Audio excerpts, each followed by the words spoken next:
দুই বাংলায় সমান জনপ্রিয় হওয়ায় চঞ্চল চৌধুরীর কাজ এখন দুই দেশের দর্শকরাই দেখে থাকেন। সেখানে স্বস্তিকা তাদের থেকে আলাদা হয় কি করে? তাই জানালেন স্বস্তিকা, শুভ জন্মদিন চঞ্চল। আমাদের বন্ধুত্ব চায়ের পেয়ালা থেকে কবরের মাটি পর্যন্ত লম্বা হয়ে গেছে। আলাদা করার কিছু নেই। স্বস্তিকা লেখেন, ফার্স্ট ডে ফার্স্ট শো দেখার মধ্যে যে উত্তেজনা সেটা কি আর ছাড়া যায়? চঞ্চলের ক্ষেত্রে অনায়াস গতিবিধি আরও সহজ হয়েছে দুই দেশের প্রযোজকদের কারণে, এমনটিই দাবি স্বস্তিকার। এর জন্য তিনি তাদের ধন্যবাদ জানান। সঙ্গে একরাশ শুভেচ্ছা তার প্রিয় অভিনেতাকে।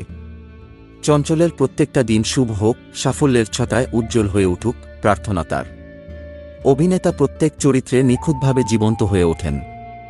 দর্শকদের মতো অভিনেতাকে ঘিরে মুগ্ধতা তাই অভিনেত্রীর মধ্যেও প্রবল। আর এই জায়গা থেকেই তার দাবি, আমার প্রিয় শিল্পী, যেন আমি তোমার সবচেয়ে বড় অনুরাগী। আনন্দবাজার সূত্র জানায়, এর আগে নির্বাচনে নিজের ভোট দিতে পারেননি স্বস্তিকা। তাই অভিনেত্রীর মন খারাপ হয়।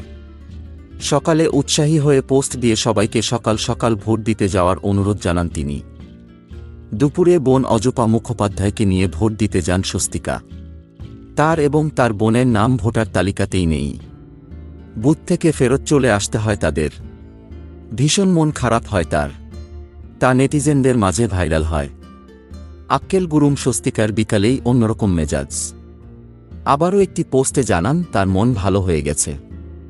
কারণ 1 জুন তার প্রিয় অভিনেতা চঞ্চল চৌধুরীর জন্মদিন। সমাজমাধ্যমে তিনি নিজেকে চঞ্চলের সবচেয়ে বড় অনুরাগী বলেও দাবি করেন।